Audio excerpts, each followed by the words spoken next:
May kakaiba pala silang ginagamit na source ng glutathione. Alam nyo ba sa Japan mga kamuka, ang glutathione pala, hindi siya pwedeng gamitin in food products. And yung mga supplement nga po, under po siya ng food products. Natin po nila ito at nasubmit po nila ito sa Google. Makakakuha agad tayo ng 250 milligrams noon nga po na glutathione, which is from now, sa pag-check pa nga po natin, hindi lamang pala itong ang nag-iisa ginamit, which is yung patented nga po sa Japan.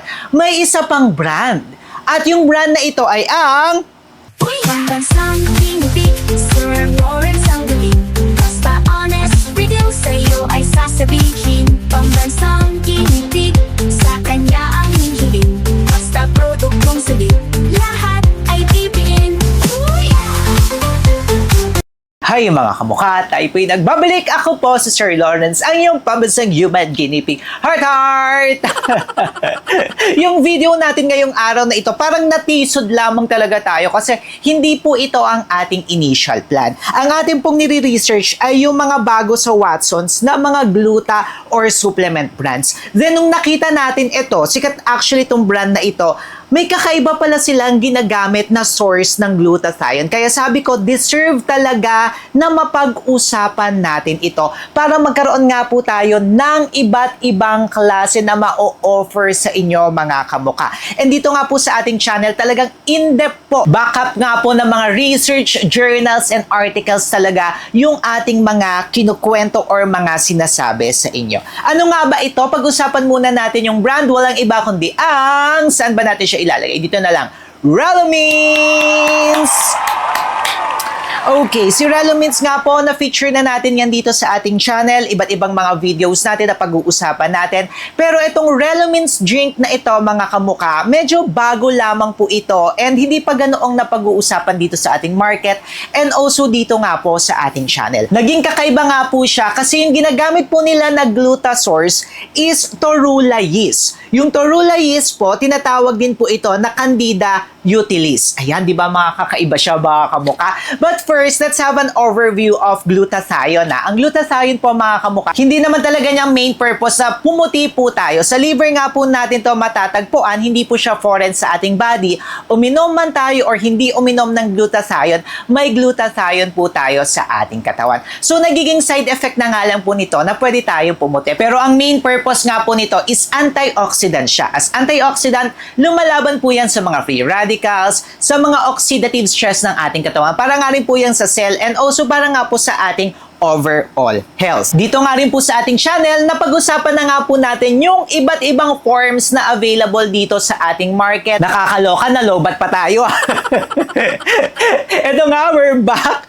Meron nga po tayong OG form na glutathione, reduced glutathione, free form, S-acetyl, liposomal, and also cetria. For mga gluta source naman nga po, ito po yung tinatawag nga po natin na torula yeast. Ito po yung pinanggagalingan ng glutathione. Though sa katawan nga po natin, meron na nga po or present talaga ang glutathione, pero kapag iinumin nga po natin in supplement form, kailangan nga po yan ng iba't iba na source. Ito nga pong torula yeast na ito ay nag-originate nga po siya sa Japan. Alam nyo ba sa Japan mga kamuka, ang glutathione pala, hindi siya pwedeng gamitin in food products. And yung mga supplement nga po, under po siya ng food products. Kaya kung titingnan nyo po yan sa FDA, under po siya ng food products.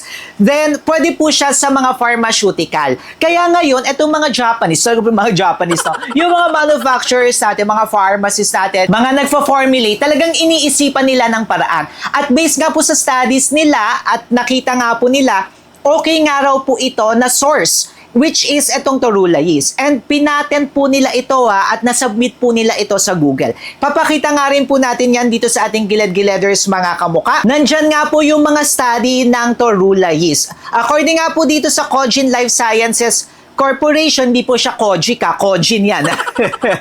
Maganda nga raw po na source itong torula yeast or Candida utilis. So, paano nga ba nila ginagawa ito mga kamuka? From the yeast, pine-ferment nga po nila, dinadry po nila hanggang maging powder. Kaya medyo nagulat ako na, from yeast. Then, according nga po sa mga studies nila, more potent nga rin daw po ito than other sources of glutathione and approved sa Japan. And alam nyo nga po sa Japan na medyo mahigpit at katulad nga ng sinabi ko sa inyo kanina, bawal nga po siya gamitin sa mga food products. Pero ito po ay okay sa Japan. Yung glutathione source na ito, pwede po siya sa Japan.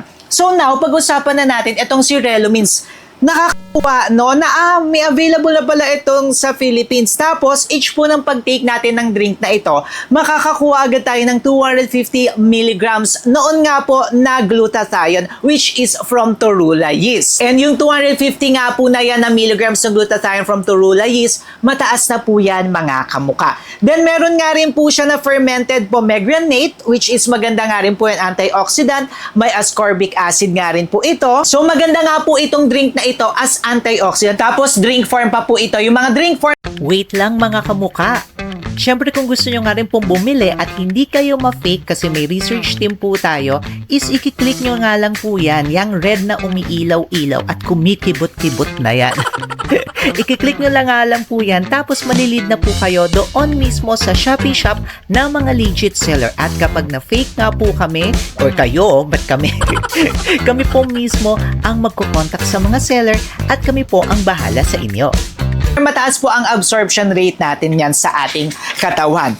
Now, sa pag-check pa nga po natin, hindi lamang pala itong Relumins na ito ang nag-iisa na torula yeast ang ginamit, which is yung patented nga po sa Japan. May isa pang brand. At yung brand na ito ay ang Kenpaku BG ng Ricks!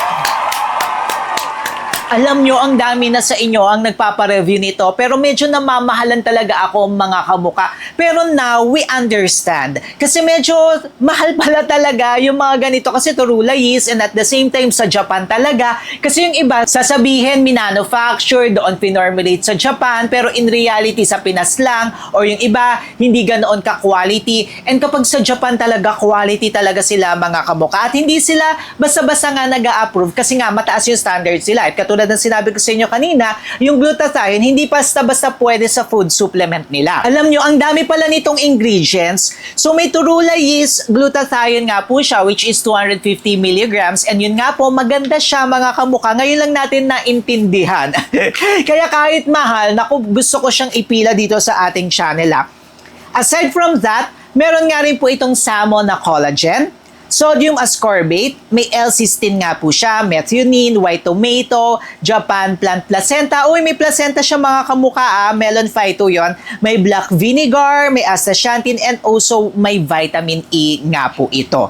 By the way, itong si Miss Rica, alam niyo nakakasama ko to dati sa mga shoot sa GMA7. Naalala ko kasi yung may-ari nito si Miss Rica, nakakasama ko yan. Nagiging talent namin siya. I'm really proud na ngayon ay isa na siyang brand owner. At hindi lang basta brand owner kasi ang ganda ng mga products niya. Alam niyo yan yung Ricks Skin dito sa ating channel. Ilang beses na natin na-feature yan. Siyempre, wait lang ulit mga kamuka, di ba? Kung gusto nyo nga pong bumili nitong Kenpaku BG na yan, ayan na. Pipindutin nyo lamang yung red na yan at malilid na nga po kayo sa shop. At syempre meron nga rin po sa description box natin ng mga favorite nyo ng mga brands at mga link nga po nitong Kenpaku BG at saka yung isa po na Relumins, nandyan nga lang po yan. Syempre tayo nga rin po ay part ng YouTube Shopping Stars at maraming salamat po sa inyong suporta mga kamuka. Kaya ayan, i-click nyo na yan para malid na nga po kayo sa shop na yan. Pero ang galing, di ba mga kamuka, ang dami talaga nating mga nadidiscover dito sa ating channel. Yun pala yun. Yung iba kasi, synthetic ang ginagawa nga nila. Yung mga glutasource ng ibang mga manufacturers, hindi ganun ka-potent. Pero at least ito, nagkakaroon tayo ngayon ng mga options at marami tayong nalalaman na, oh, may mga ganito palang klase ng mga glutasource. Kayo mga kamuka, anong thoughts nyo dito sa glutathione source na ito? At may mga makukwento pa ba kayo? Kasi tayo nagbabasa-basa talaga tayo. At kung may mga gusto pa kayong makita dito sa ating channel, mag-comment kayo dyan sa baba at magkwentuhan tayo. Alam nyo naman, sumasagot talaga ako at nagre-reply talaga ako sa inyo mga kamuka. Syempre, kung gusto nyo nga pong mapanood yung iba pa natin mga videos, pampaputi at syempre pampafresh dito sa ating channel, may separate video po tayo niyan. And dito po yan sa gilid-giletters natin. Syempre, mag-subscribe kayo kay Sir Lawrence. Yan na lang ang magagawa nyo mga kamuka. Supportahan nyo ako. Ano mga pinabibili nyo mga kamuka? Ayan, mag-comment kayo dyan sa baba. Panoorin nyo na rin to until our next video po. Click nyo na to. Wala nang halong biro, Sir Lawrence ang sagot sa mga tanong mo. Magtiwala lang, review na at liligaya